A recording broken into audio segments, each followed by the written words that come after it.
So again, in 1978, as I mentioned, I thought I trusted Christ. About a year later, after I saw the pattern of what's going on, nothing was changing. So I went to my pastor and confessed to him in a just private meeting here. I said, Pastor, nothing's changing. My drug addiction is getting worse. It's not getting better. I'm still hurting my wife and family. I just don't want to be at home. I want to party. He said this to me. Jeff, did you say the prayer? I said, yes. He said, you're in. You're saved. If you died today, you would go to hell. Or you'd go to heaven. If you died today, you'd go to heaven. But again, so I didn't understand. And what's interesting, over the next 14 years, from 1978 to 1992, this is huge, I would roughly about once a year ask Christ to save me again because there was nothing changing. But here was the problem with that misunderstanding. I thought I had to change myself. I thought I had to stop their drug addiction, not knowing it was impossible to do. And so I was trusting myself to stop. And so when I had received Christ again a year later, 14, 15 times over the next 14 years, 78 to 92, I would say to him every time I prayed to him, this time for sure I'm going to stop.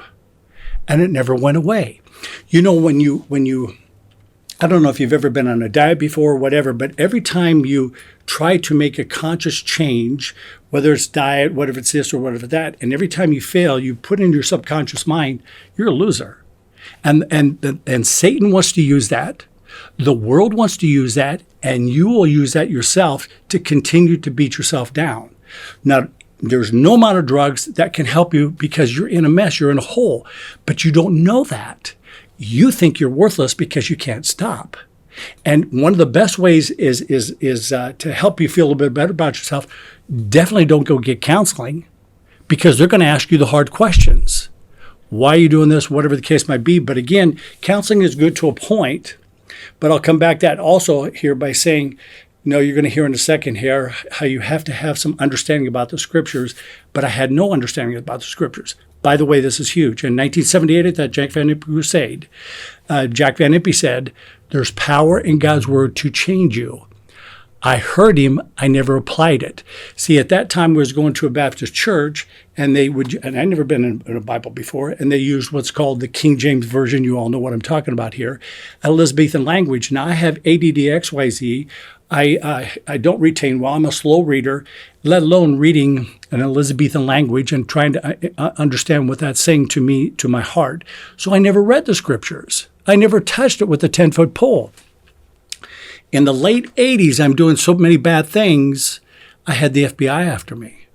I had 20 to 25 felony. Again, I'm ashamed of this. I had 20 to 25 felony counts against me. They said, you're going to go to prison for a long time. I continued to hurt my wife.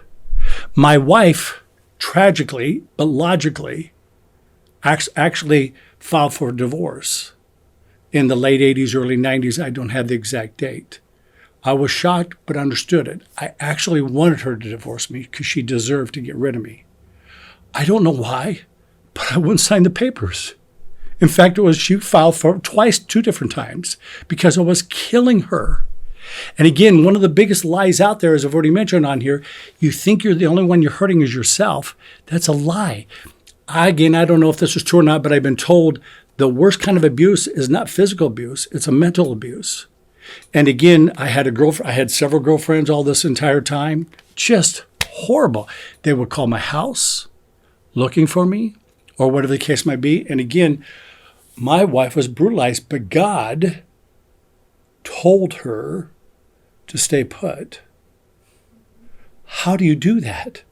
How do you go to bed every night when you're the dad and mom of your own home and your husband's never there? How do you do this when your husband's taking all her money and spending it in the wrong things and you're having a hard time feeding your kids, let alone paying the bills? How do you sustain that over years?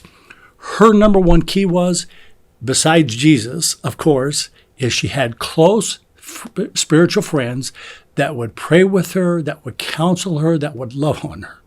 And that's what helped her. That's how she helped deal with this stuff over the years.